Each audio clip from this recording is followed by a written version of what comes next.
todos y a todas. Mi nombre es Cristian Puebla y de Derecho Torcido les damos la bienvenida al primer episodio de lo que vamos a llamar Sesiones Torcidas. En este capítulo tengo el gusto de contar con la presencia de Jordi Ferraro Beltrán, autor y referente en la materia de razonamiento probatorio. Así que primero que nada, Jordi, bienvenido, que ya vengo yo a ocupar y te agradezco mucho tu tiempo. ¿Cómo estás? Gracias a ti, un placer colaborar y un placer poder participar de este primer evento de una serie que espero que sea muy larga y muy torcida. Seguramente ambas características. Para empezar a romper el hielo, la primera pregunta que quería conversar con vos es si, viste, en Latinoamérica depende el país, se le dice grado o pregrado, pero si para vos sería necesario enseñar razonamiento probatorio a lo que van a ser los futuros profesionales del derecho. No solo me parece necesario, sino imprescindible para que se produzcan los cambios que se tienen que producir en nuestra... ¿Por qué no? Quizás vale la pena empezar a pensar por qué nos enseña. ¿Por qué nos enseña ya? Que los filósofos del derecho, como yo mismo, nos hemos dedicado a la justificación de las decisiones judiciales sin hablar nunca de los hechos. ¿Y por qué los procesalistas se han dedicado al derecho probatorio sin pensar nunca en el razonamiento? Entonces, ¿por qué esto? Y yo creo que fundamentalmente está vinculado a la preeminencia en nuestra cultura jurídica, no solo en la nuestra, hablamos de la nuestra, de la concepción persuasiva de la prueba, según la cual, pues decir que un hecho está probado significa que el juzgador se convence. Alcanzó el convencimiento, esperemos que honesto, de que eso sucede. Es como si decir que algo está médicamente probado dependiera de que el médico se convenza, o de que algo está probado en ingeniería o en física nuclear dependiera de que el físico nuclear estuviera convencido. Convencido de la forma. Y ya está. Bien. En eso va a estar. Bueno, si el asunto depende del convencimiento, hay poco que enseñar. Y esto nos ha llevado a la íntima convicción, al razonamiento natural, a la sana crítica entendida como sea usted honesto y razonable, pero nada más que eso. Entonces no hay nada que enseñar. En cambio, si uno piensa los problemas probatorios de otra manera, vinculado a un razonamiento mucho más parecido al razonamiento científico, en el sentido de la corroboración de hipótesis depende de la solidez y fiabilidad de los elementos de juicio, y después la suficiencia probatoria depende de estándares de prueba bien diseñados, etcétera, etcétera. Entonces hay mucho que enseñar. Porque claro, si yo tengo que valorar, por ejemplo, una prueba testifical y todavía seguimos diciendo que me fijo en si el testigo suda o no suda, si tartamudea o no tartamudea o cosas por el estilo, pues otra vez es que es mi impresión y puede ser una cuestión de piel. Y volvemos a la ciencia basura, o por ejemplo, leer los gestos que hace. Pero en cambio, si no es eso, hay que aprender de la psicología del testimonio lo que la psicología del testimonio me enseña sobre estas cosas. Si yo quiero valorar una prueba genética, me dices, pues ¿qué voy a valorar? Si es genética, ya sabemos que la genética es muy fiable. Depende, porque hay que saber, por ejemplo, que cuando hay muestras mezcladas de más de 2 personas, la tecnología actual, el avance de la ciencia y la tecnología actual en genética no permite deslindar fiablemente perfiles cuando hay mezclas de más de 2 personas. Y eso hay que saberlo, porque si no lo sabes, no vas a valorar adecuadamente eso. ¿Qué es lo que exigimos de un informe pericial? ¿Qué tipo de...? Podemos decir simplemente, si el perito lo dice, ya no tengo nada más que hacer, ¿no? Lo dice el perito, ya está. Claro, pero eso no es valorar racionalmente. Y solamente vemos las conclusiones. Eso mismo. En cambio, si queremos valorar racionalmente, también debemos saber no solo qué mirar, sino qué elementos de fiabilidad son importantes y qué debería contener un informe pericial. Y así sucesivamente, prueba tras prueba. Y los desafíos son enormes. Entonces, claro, si todo eso lo queremos hacer de ese otro modo, hay mucho que enseñar. Pero hoy siguen saliendo nuestros chicos y chicas de las facultades de Derecho formados en la íntima convicción. Entonces, no podemos pretender que las cosas cambien a largo plazo si las nuevas jornadas, generaciones de gente que sale de las facultades sigue formada en los vicios del pasado. Por lo tanto, la única manera que tenemos para avanzar y cambiar las cosas a largo plazo no es solo conseguir que el Tribunal Supremo, la Corte Suprema, dicte un precedente que sea importante, y eso es muy importante, pero claro, si por abajo no hay la cultura jurídica, ese precedente acaba en nada. Entonces, se necesita formación. Claro, la formación de posgrado es muy importante, pero llega mucho menos gente. Entonces, hay que dar una base que esté en todas las facultades de Derecho, me parece imprescindible. Y ya metiéndonos entonces, que coincidís, digamos, en que debería enseñarse y te haces la pregunta, ¿no?, retórica de por qué no se enseñan.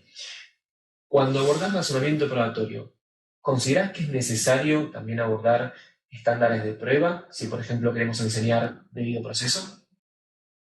A mí me parece que disponer de estándares de prueba bien formulados es imprescindible para que tengamos un proceso judicial respetuoso del debido proceso. Por tanto, la propia noción de estándar de prueba es algo que debe estar en la formación, en esa formación de razonamiento probatorio, porque si no, la gente dice: ¿de qué me está usted hablando? No tiene ni siquiera el concepto.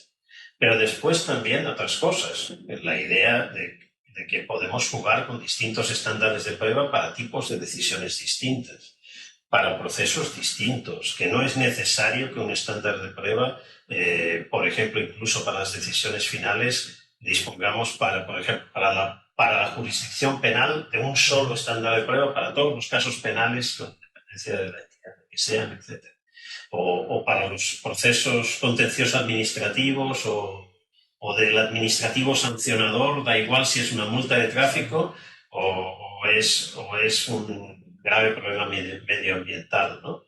Entonces, que estas cosas se pueden modular, pero ¿cómo se tienen que modular o cómo se puede hacer esto? Entonces, son como maquinarias de precisión, como la maquinaria de un reloj. Tocas una pieza y se altera todo. Entonces hay que saber exactamente qué se puede tocar, cómo se puede hacer, qué requisitos metodológicos deben cumplirse para que un estándar esté bien formulado y pueda cumplir sus funciones, etc. Y todo eso se tiene que enseñar. Es imprescindible. Sin eso no hay debido proceso. Ese me parece un punto fundamental. Y hoy en día, quizás tenemos ocasión de seguirlo hablando ahora, pero hoy en día me parece que hay un gravísimo problema en el ámbito laboral, civil, administrativo, etc. Y también en el penal. Porque en el penal tenemos en nuestra realidad, especialmente en Latinoamérica, un poco peor que en España,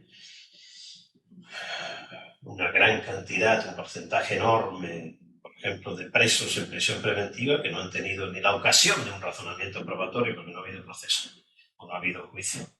Y los que no están en prisión preventiva están en condenas tras procedimientos abreviados también sin juicio. Entonces, por un lado y por el otro, ni siquiera ha habido ocasión del debido proceso y del razonamiento probatorio. Es muy serio.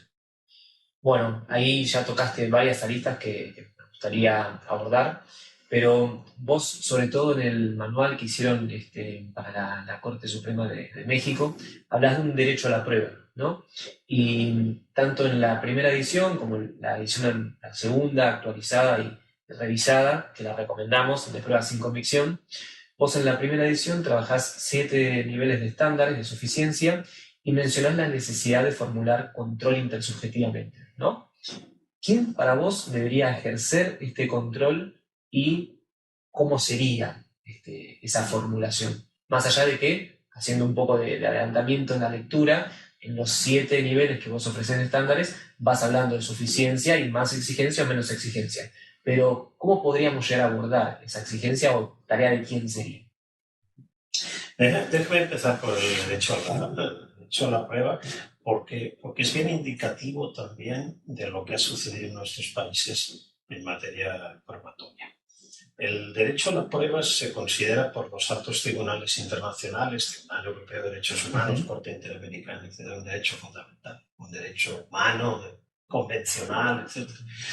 Y muchos tribunales nacionales, cortes constitucionales, tribunales supremos, etcétera, lo han considerado otra vez parte del derecho a la defensa y el derecho a la defensa parte del debido proceso, como un juego de muñecas rusas estas que están unas dentro de otras. Entonces, por tanto, el derecho a la prueba tiene un anclaje y un arraigambre constitucional y convencional.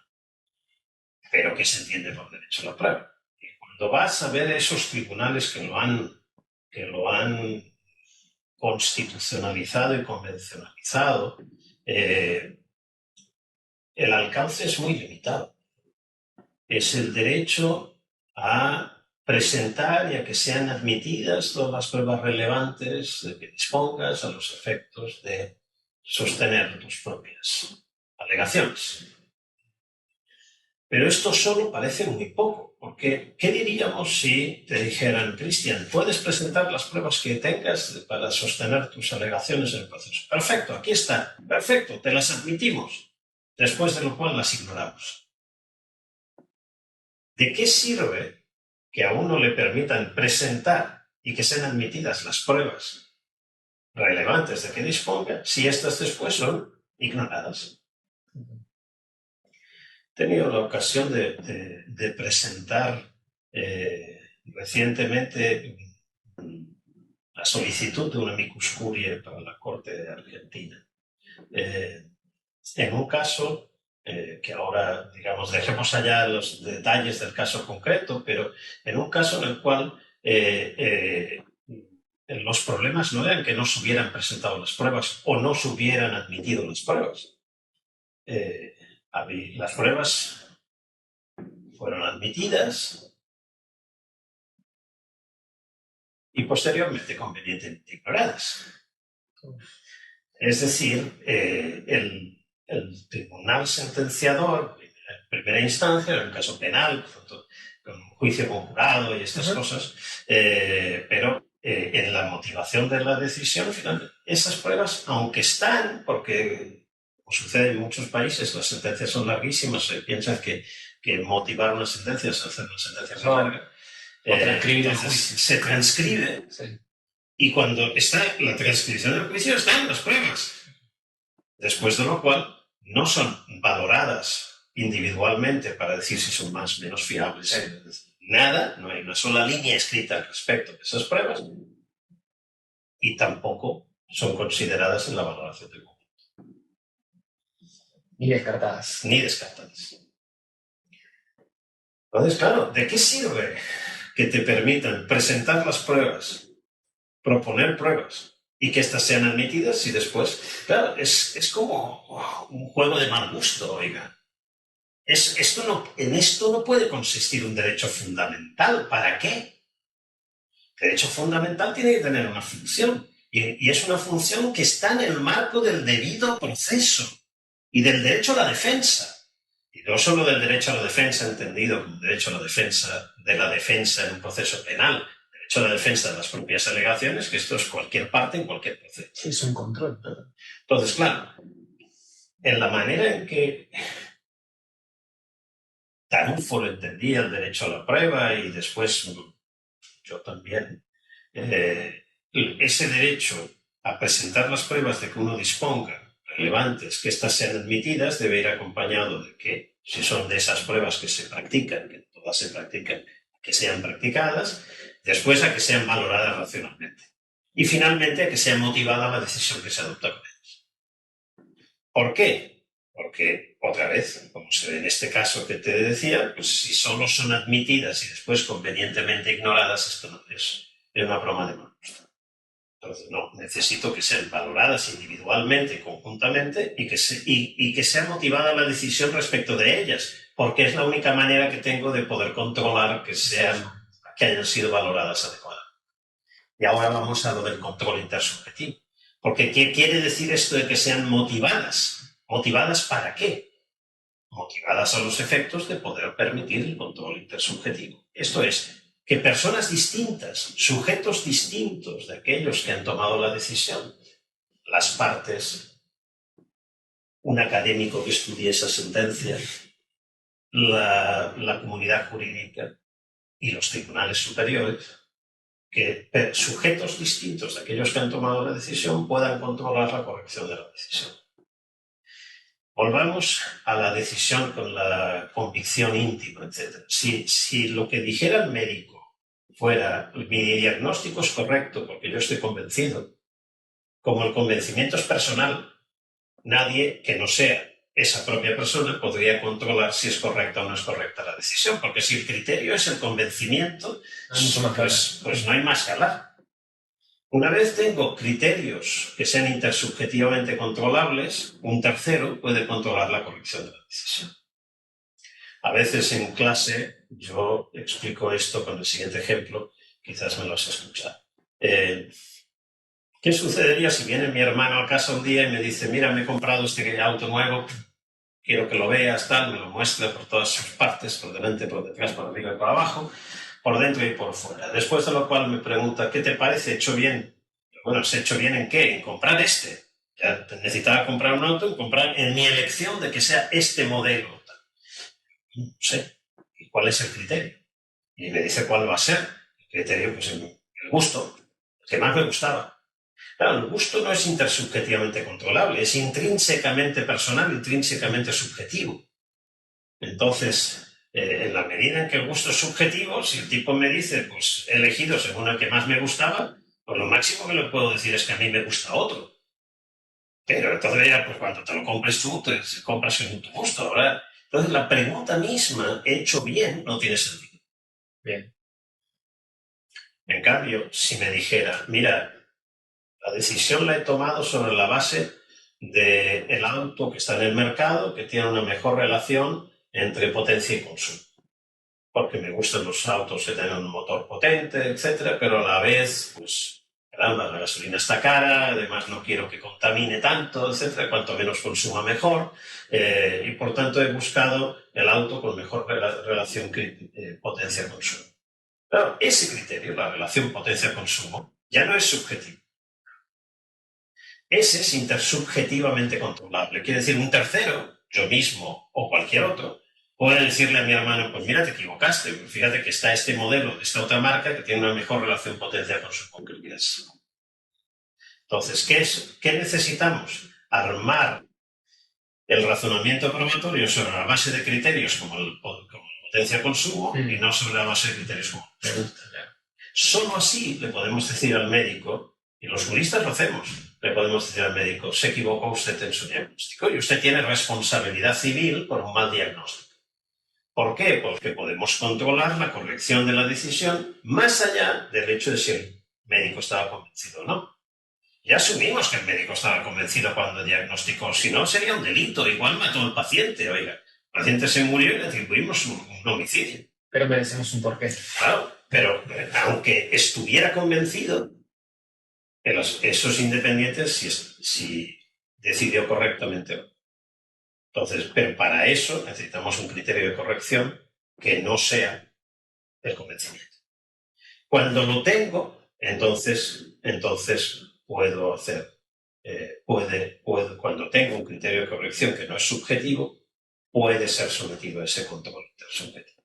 Y ahora el siguiente paso natural es ¿y por quién? Exactamente. Y yo te diría, mira, por ejemplo, cuando yo presento ese amicus curiae a la Corte Argentina, primero la solicitud de que sea admitido el amicus curiae a la Corte Argentina, pues hay alguien que no es parte en el proceso y que está interviniendo para decir, oigan, que aquí se han hecho mal estas cosas y además sería importante que ustedes se pronuncien, establezcan criterios sobre estas cuestiones, sobre el alcance del derecho a la prueba, sobre el alcance del control de racionalidad en materia probatoria, etc. Y eso no lo está haciendo una parte, lo está haciendo alguien que pertenece, digamos, a la comunidad jurídica. Y yo estoy haciendo control. Claro. Pero claro, yo no tengo autoridad. Pero sí estoy haciendo control. Y estoy participando de ese juego de mejorar las decisiones. Si la Corte, pongamos, atendiera los argumentos, la Corte estaría estableciendo criterios que permitirían después, creo, mejorar la administración de justicia en materia probatoria en del ámbito, en este caso, penal en Argentina. Entonces, la comunidad jurídica, pero no solo, las partes. Evidentemente, ¿en qué queda el derecho al recurso si yo no tengo posibilidad de decir y argumentar que la decisión es errónea? O arbitraria. Claro. Entonces, para poder demostrar que la decisión fue equivocada, y eso nos dará lugar a arbitrariedad, etcétera, etcétera. Sí. Para poder demostrar que la decisión es equivocada, tengo que poder tener criterios según los cuales esa decisión es equivocada.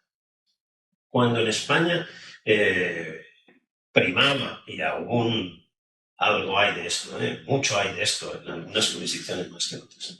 Cuando en España primaba, campaba a sus anchas la concepción subjetiva de la prueba persuasiva, los tribunales de segunda instancia solían rechazar los recursos fundados en cuestiones probatorias diciendo: no puede el abogado pretender sustituir el convencimiento judicial por el suyo propio.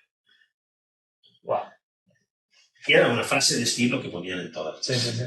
Bueno, puede ser, si uno hace ahora búsqueda jurisprudencial, encontrará con esa frase miles de sentencias. Entonces, lo que te decían en segunda instancia, usted me está diciendo que no comparte el convencimiento del juez de primera instancia, pero aquí el que cuenta es el del juez.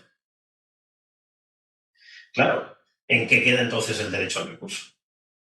Se vacía de contenido el derecho al recurso. Porque el derecho al recurso exige que yo pueda tener criterios bajo los cuales poder decir que la decisión es correcta o incorrecta, de primera instancia. Claro, entonces, volvemos a foja seda y al debido proceso también. Exactamente. Entonces, y el derecho al recurso es otra pata del debido proceso. Sin eso, otra vez me falla por allí el debido proceso. Entonces, por tanto, control intersubjetivo de las partes. Y después, evidentemente, los tribunales superiores. ¿Cómo puede decir un tribunal superior que una decisión de un tribunal inferior es equivocada si no tenemos criterios intersubjetivos? No. Si el asunto es el convencimiento, lo máximo que podría decir el tribunal superior es que ellos tienen otro convencimiento y mandan más. Jerarquía pura. Jerarquía pura. Pero esto, ¿para qué?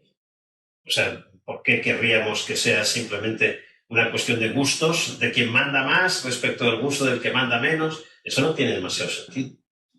La idea del control en sede de recursos es el control de la corrección de la decisión. Esto exigirá tener criterios, una correcta motivación, y eso habilita el control mediante el recurso de los tribunales superiores.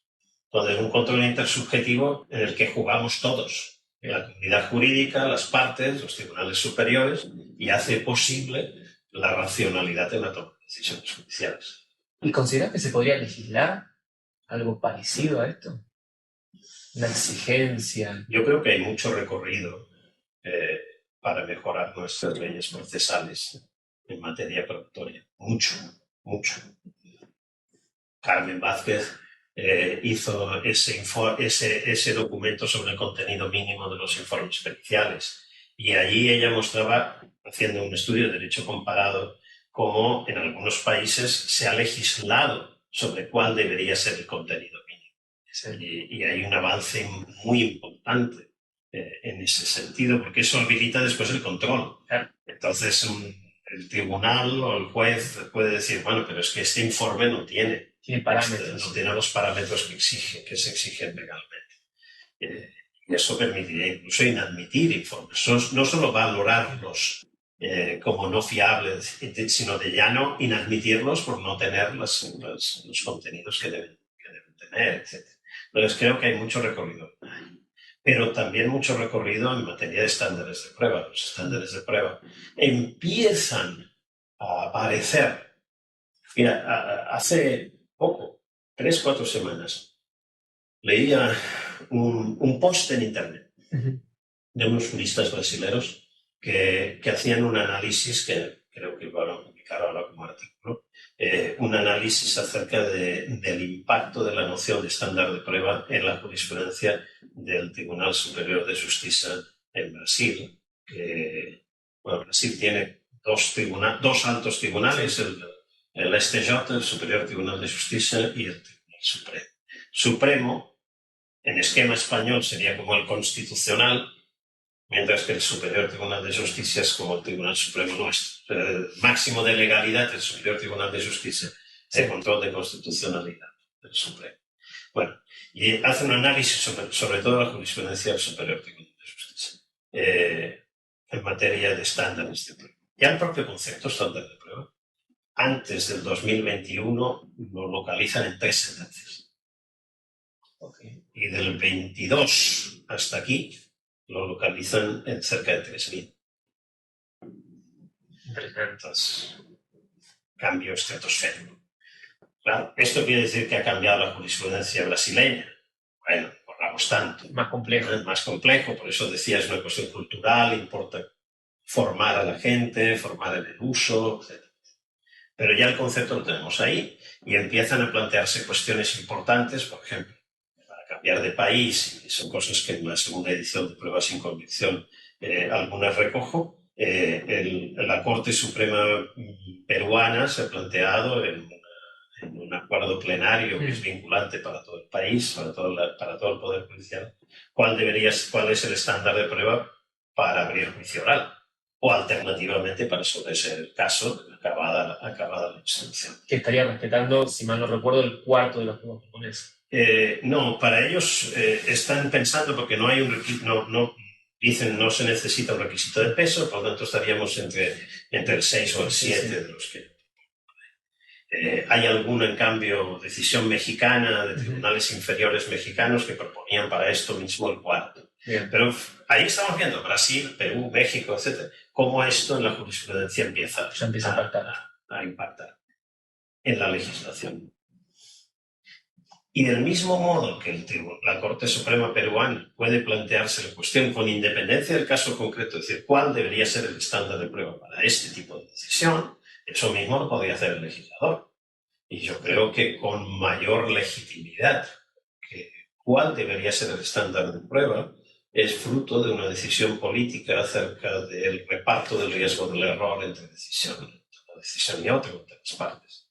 Cuanto más exigente sea el estándar de prueba, menos riesgo hay, por ejemplo, si estamos en el ámbito penal, de condenar a un inocente, pero más riesgo hay de que acabemos absolviendo a un culpable. Entonces, ¿cuál es el reparto del riesgo del error que queremos adoptar? Es una cuestión de decisión política en una sociedad. Y en ese sentido me parece que lo mejor que podría pasar es que lo hiciera el legislador. Los legisladores en nuestra región no lo han hecho. En buena parte porque en estos últimos 25 años, lo que llevamos de siglo, se han hecho muchísimas reformas procesales, pero en materia probatoria prácticamente no se ha cambiado. Hemos pasado a la oralidad. Entonces tenemos procesos fundamentalmente escritos y ahora vamos a la oralidad. Que después no sirve de nada, porque casi están desapareciendo los juicios, pero por vía del procedimiento abreviado. Por tanto, de oralidad, en realidad, bien poca, ¿no? Sí. Pero hay un diseño que en teoría es pasar a la oralidad. Pero en cambio, la manera de concebir la prueba, la manera de exigir respecto a las distintas pruebas requisitos de fiabilidad, sobre la suficiencia probatoria, sobre todas estas cosas, estamos prácticamente igual que hace 100 años. Entonces, nuestros legisladores no han hecho ese paso que en cambio se empieza a ver en los tribunales. Yo soy en esto, en general en la vida, un poco optimista y tiendo a pensar que, bueno, es quizás una manera de acabar en la legislación si se empieza por los tribunales. Claro, como poner una agenda, quizás. Que a través de... A veces lo que acaba es llevándose a la ley algo que primero se estableció jurisprudencialmente. Puede ser de cambio. Claro, de lo general a lo específico, de lo específico a lo general. Exacto. Bueno, y ya lo mencionaste ahora, así que me das el pie como para hacer la siguiente pregunta. En la segunda edición de Pruebas sin Convicción, que aprovecho y vuelvo a recomendarla, en el epílogo te juzgás bastante.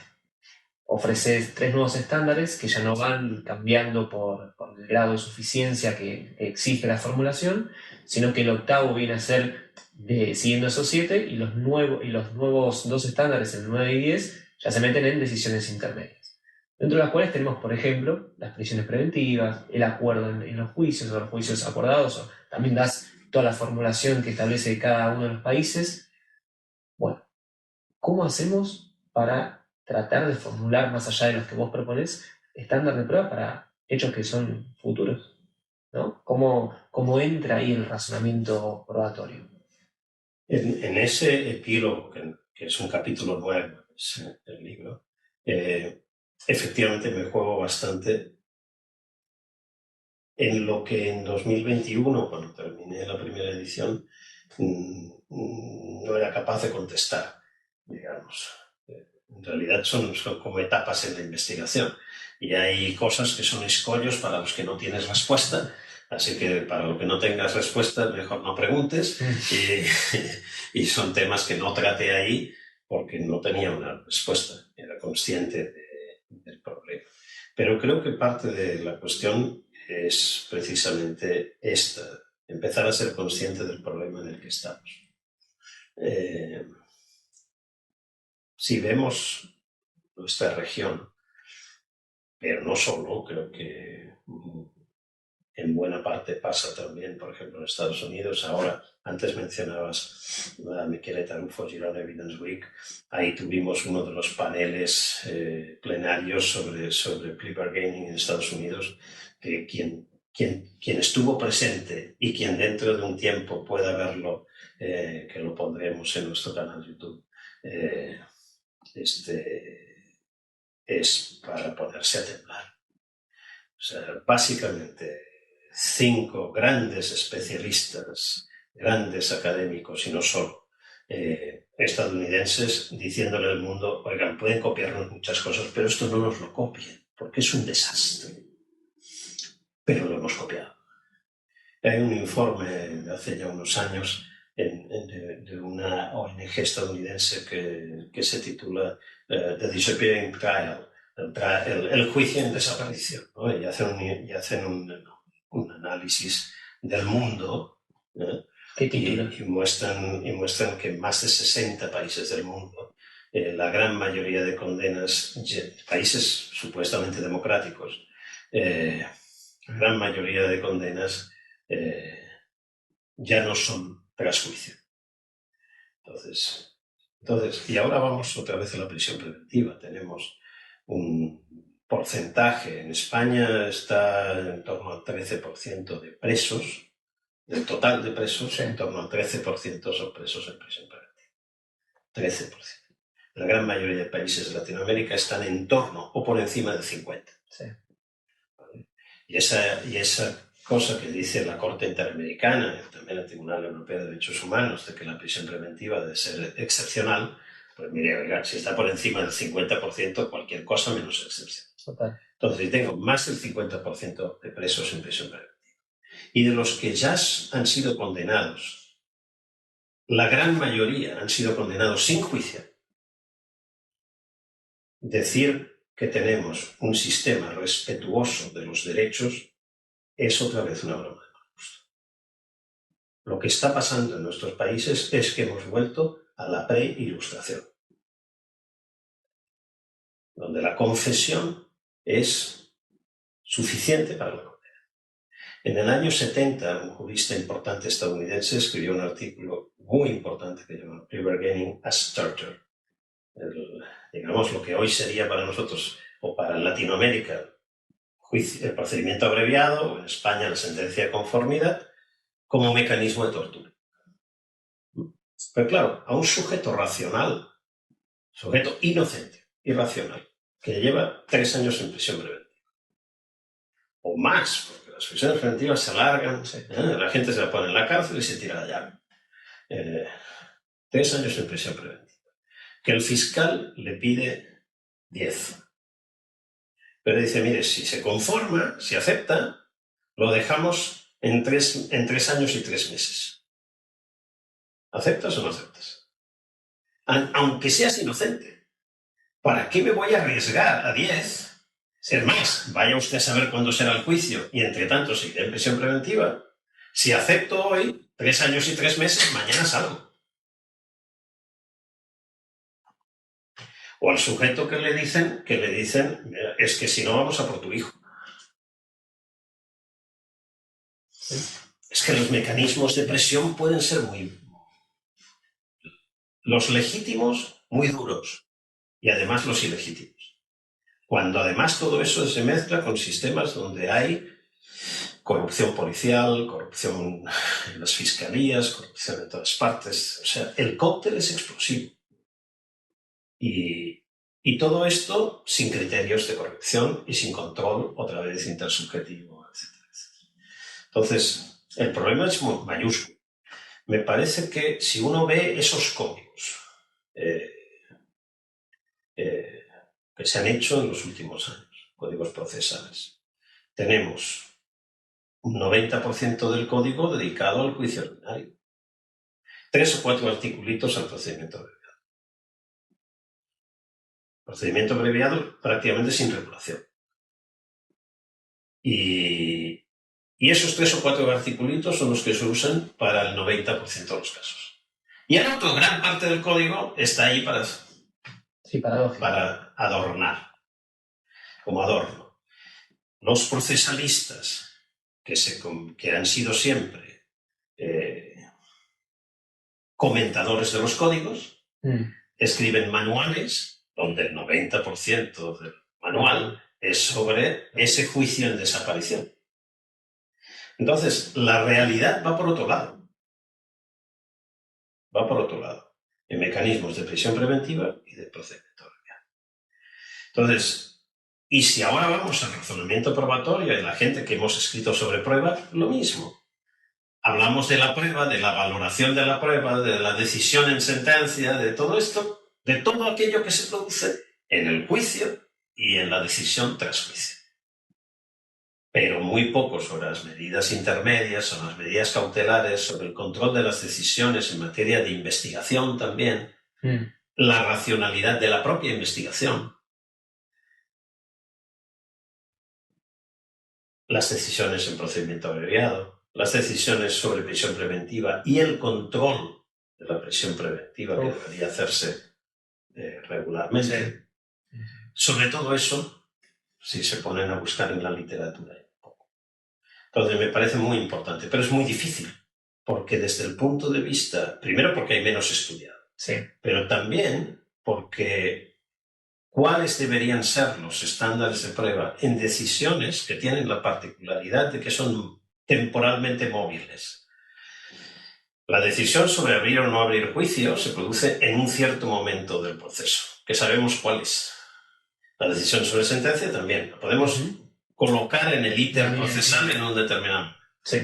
Y hay algo que la Corte Suprema peruana definió adecuadamente como el principio de progresividad, que nos dice algo así como que conforme avanzamos en el procedimiento, el nivel de exigencia probatoria debe ser progresivamente más elevado. Al inicio más bajo, al final más alto. Bien. Pero en una decisión que puede adoptarse en distintos momentos, como no sabemos en qué momento se adoptará, ¿cómo hacemos para decidir cuál es el nivel de exigencia?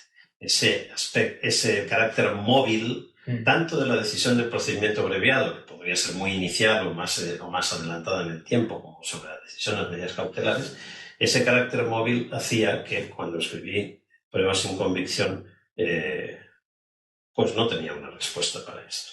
Así que ese no fue el tema. Pero ahí queda.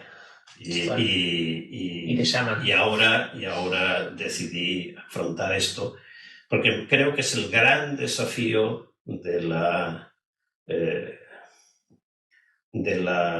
gran desafío democrático y del debido proceso hoy en nuestros sistemas. Si no racionalizamos las decisiones sobre las medidas cautelares y no racionalizamos o eliminamos, que sería mi sueño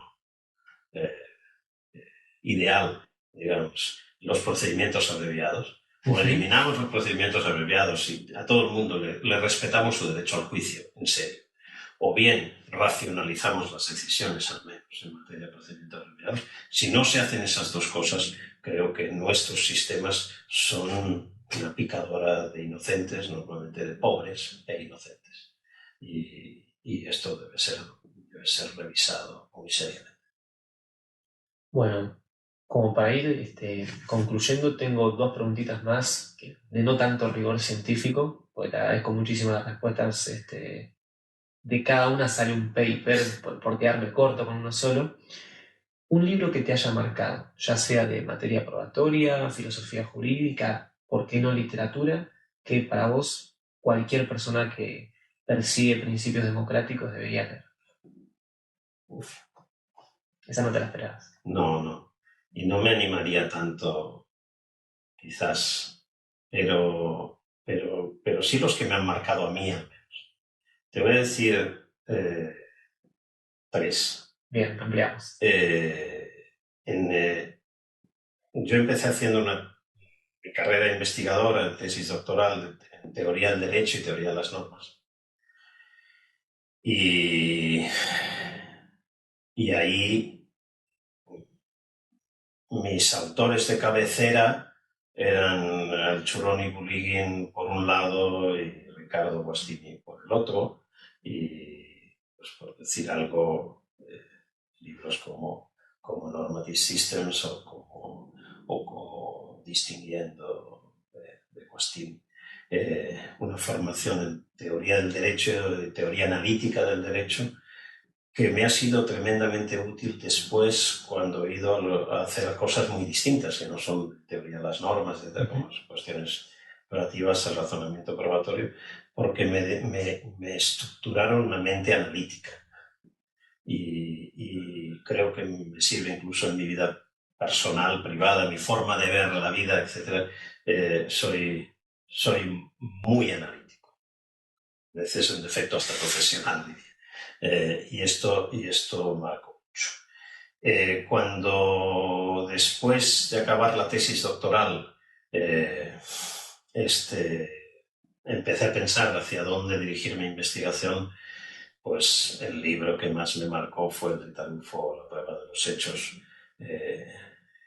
Y creo que yo creo que ha tenido es un libro del 92 y poco antes, en el 89, está Derecho y Razón de Ferrajoli, que ha tenido un impacto mucho mayor, al menos inicialmente, quizás a largo plazo, ya no sé cuál es mayor, si el de Tarufo o el de Ferrajoli, pero yo creo que el de Ferrajoli tiene algo más como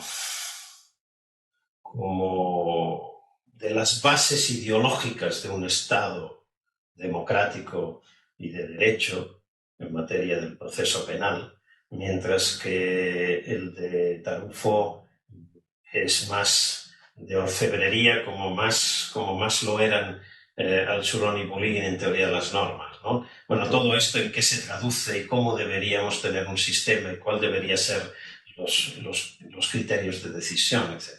Ese libro de Tarufo marcó mi carrera sin lugar a dudas. Y en literatura siempre recuerdo, y antes que hablábamos del control intersubjetivo, unas páginas deliciosas de un libro que se llama Corazón tan blanco, donde el autor, bueno, el protagonista principal es un traductor simultáneo. Ajá. Que trabaja en traducción simultánea en cumbres de alta sensibilidad, que suelen ser cumbres políticas, jefes de Estado que se reúnen y no hablan una lengua común y tienen a sus traductores atrás que les soplan a la oreja lo que está diciendo el otro. Y ahí cuenta que estos tienen otro traductor simultáneo que es el controlador, que controla que el que está traduciendo traduzca bien.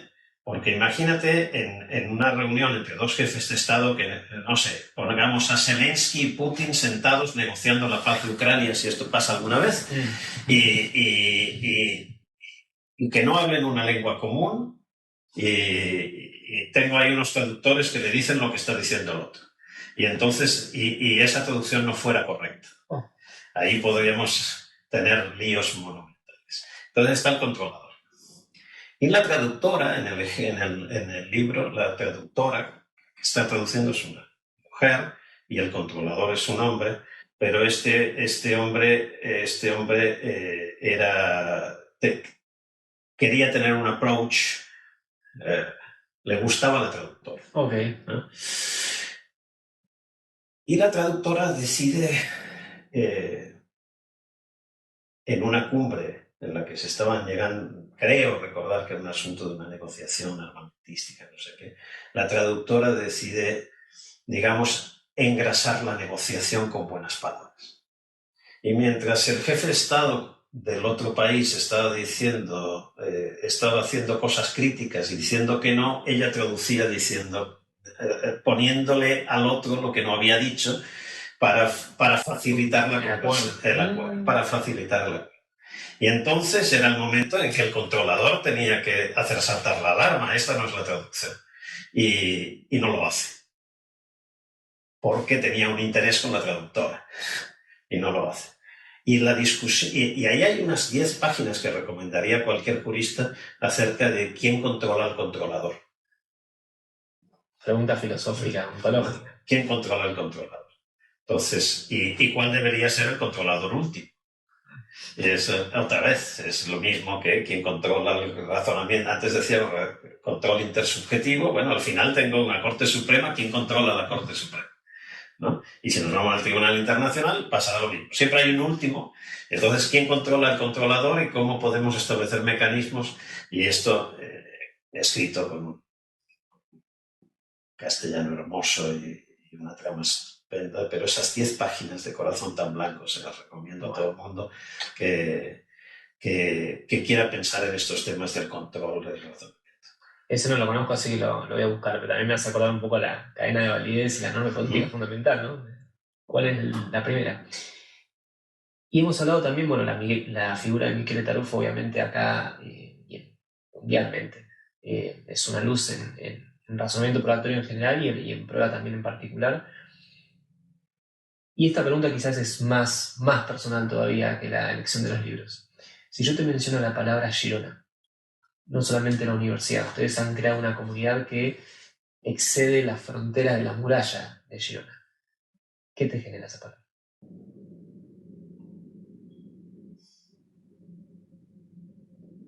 Eso es difícil. Eso es bien difícil. Mira, muchas cosas buenas. Los que vean esta grabación pues no tienen por qué saber. Yo no soy de Girona. Soy de una ciudad más pequeña que Girona, se llama Manresa, que está en la provincia de Barcelona. Y a Girona vine a trabajar en el año 2000. Era profesor en la Pompeu Fabra en Barcelona.